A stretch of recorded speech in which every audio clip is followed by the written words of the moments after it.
আমরা খুলনার মানুষের যে মনোবেদনা আছে উন্নয়ন না হওয়ার সেইটা ঘুচাতেই আমরা কাজ করছি। উনি আমাদেরকে আশ্বস্ত করবেন যে আগামী দিনের যে বাংলাদেশ যাত্রা উনি শুরু করবেন, যার নেতৃত্ব হবে, উনি এই কাঙ্ক্ষিত উন্নয়নের লক্ষ্যে উনি জনগণকে আশ্বস্ত করবেন এবং আমরা আশাবাদী সেই কাজটি উনি করবেন যথার্থভাবে। এবং খুলনা কিন্তু বিএনপি ঘাঁটি এবং খুলনা এবার খালি খুলনা না, খুলনা, বাগেরহাট, সাতক্ষীরার সকল প্রার্থীদের পরিচয় করে দেবেন।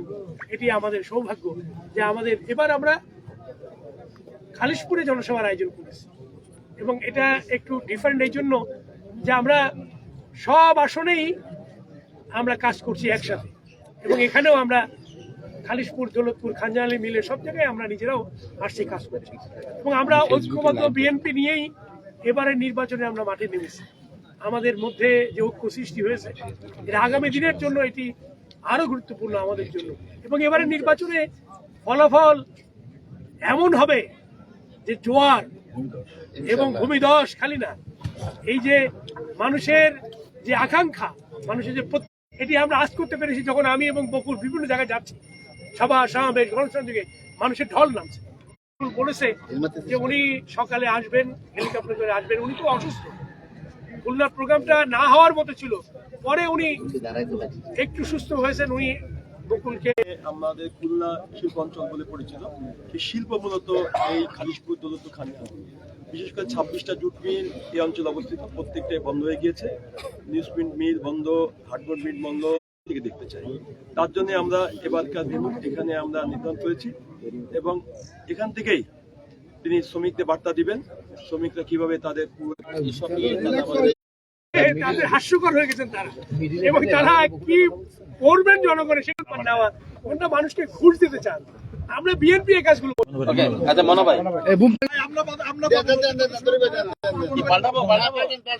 খুব ভয় পায়। ও বড় ভাই না, পাল্টা দিলে ভালো হয়, ভালো ব্যাপার। সে কনক ভাই বলছে যে তা বলতো জোরে বলবো। বস আমি আপনার লোক করব, কে নাম বোতামও লাগাচ্ছি।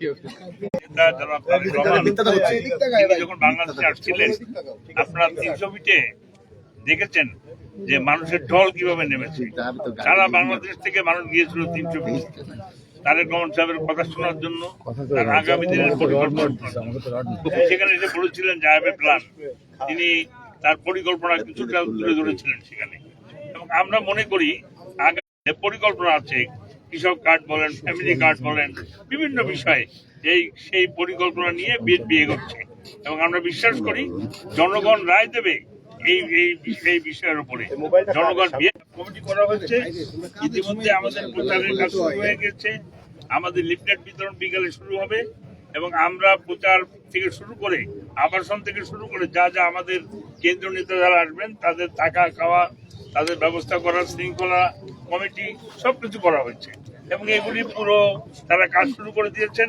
ইতিমধ্যে আপনারা তার রেজাল্টও পাবেন, দু একদিনের মধ্যে দেখতে পারবেন যে আমাদের, যেহেতু আমরা সময় কম পেয়েছি, অত্যন্ত অল্প সময়ের মধ্যে পার্টির চেয়ারম্যানের প্রোগ্রাম করা এটা অত্যন্ত দুরূহ ব্যাপার। এর মধ্যে আমাদের সাথে কথা বলেছেন, আমরা চাচ্ছি যে এই চেয়ারম্যান সাহেব যতটুকু সময় এখানে থাকবেন ততটুকু সময়ের মধ্য দিয়ে খুলনার মানুষ একটি বৃহৎ সমাবেশের দেখতে পারবে এবং সেই সমাবেশটা অত্যন্ত সাকসেসফুলি আমরা শেষ করতে পারবো।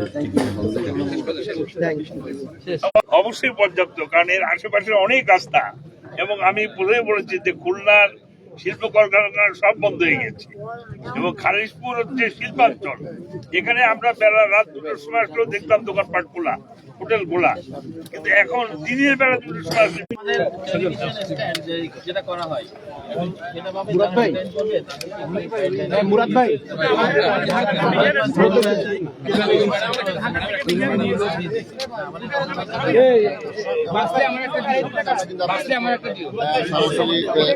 চেষ্টা করেছি যে 2 ফেব্রুয়ারি খুলনা নগরের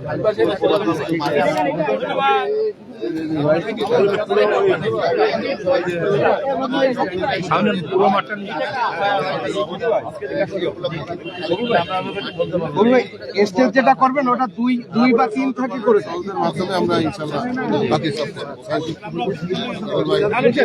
এই মাইক্রোফোন নিল কিনা মনোবাদ থেকে কি করছে মাটি আসে গাইস এই মাইক্রোফোন নিছে কেডা মাইক্রোফোন কে নিব মাইক্রোফোন কে নিব